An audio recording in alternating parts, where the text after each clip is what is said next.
Bonjour chers étudiants. On va reprendre un peu le cours et on va parler donc du dioptre et miroir sphérique. On va commencer par quelques définitions, quelques conventions. Alors tout d'abord, on va définir le dioptre sphérique comme un système comportant deux milieux transparents d'indices différents, séparés par une surface qui a une forme sphérique. Alors la convention qu'on va prendre, donc on prend toujours le sens positif qui est celui du sens de la lumière. Ce dioptre, à part bien sûr les milieux que sépare ce dioptre, est caractérisé par le sommet, par le centre et par cet axe qu'on appelle l'axe principal ou l'axe optique.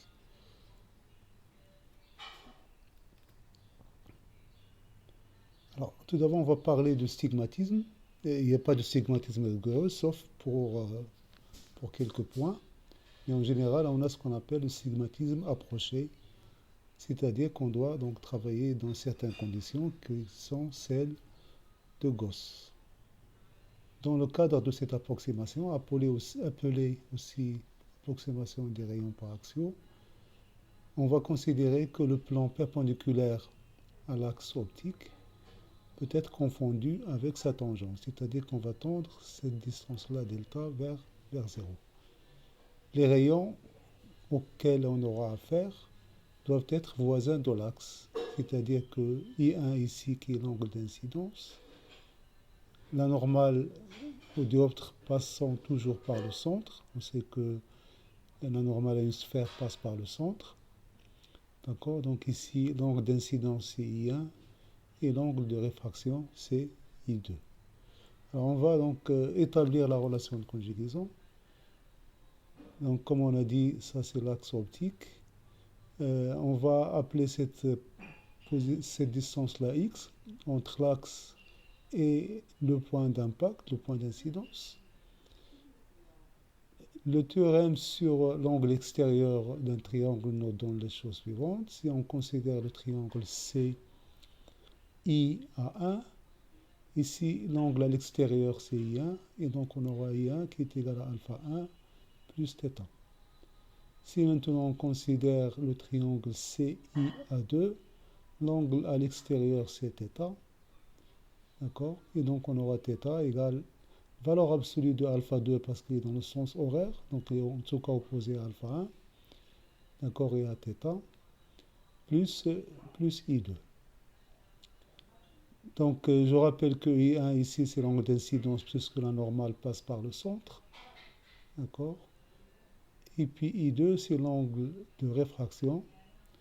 Nous appliquons la troisième loi de Snell-Descartes pour les angles de faible valeur, c'est-à-dire que l'on a confondu sinus avec I1, donc on a approché sinus de I1 à I1, ainsi que pour I2, et donc on aura cette relation. Nous utilisons donc à la fois la relation de Snell-Descartes et puis les deux relations précédentes. On arrive donc à cette relation en remplaçant alpha 1 par sa tangente, c'est-à-dire le côté opposé sur le côté adjacent. Côté opposé c'est x et le côté adjacent c'est SA1. Donc ici vous avez compris, donc on va prendre toujours comme origine le sommet. Alors on ajoute ainsi moins parce que alpha positif, x donc supposé positif parce qu'on va prendre le sens positif qui est celui-ci vers le haut, et donc SA1 est négatif, on doit donc compenser par un signe moins pour que alpha 1 soit positif. La valeur absolue de alpha 2, donc c'est x sur SA2, là il n'y a pas de problème puisque SA2 est positif. De même, tangente θ qui est presque égal à θ étant égal à x sur c. Et nous arrivons donc à cette relation de conjugaison qui lie la position de l'image et de l'objet. Donc, ce que je vais vous demander, c'est d'oublier cette démonstration. Je ne vais pas, bien sûr, vous questionner là-dessus.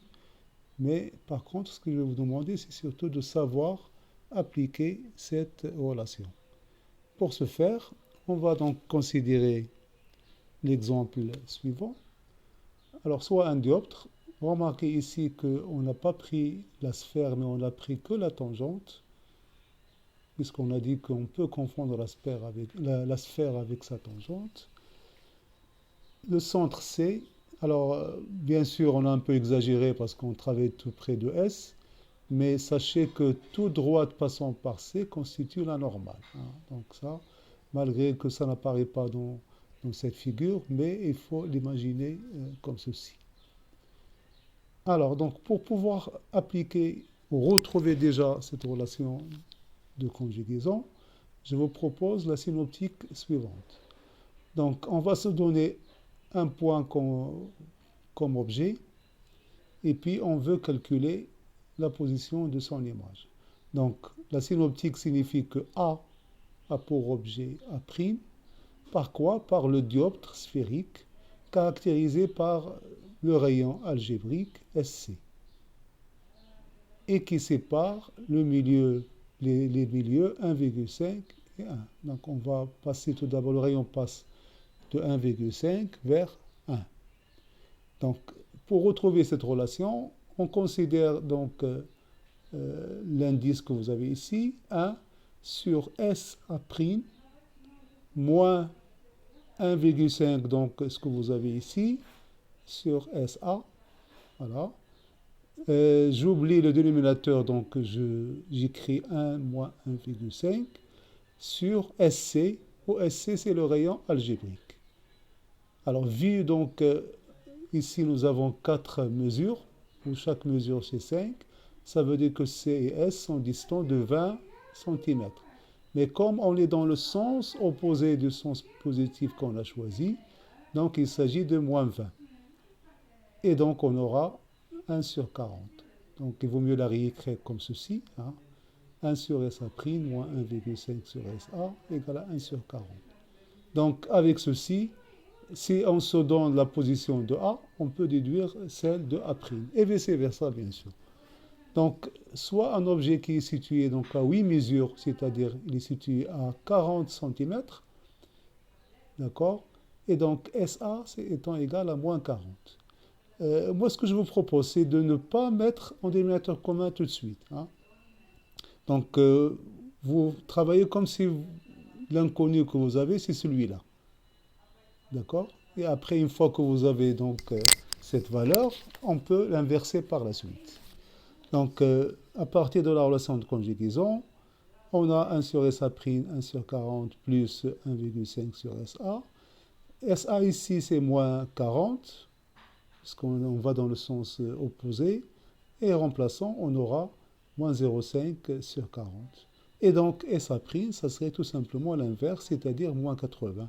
Donc, A' se trouve avant le dioptre, c'est-à-dire qu'on aura une image ici qui est virtuelle.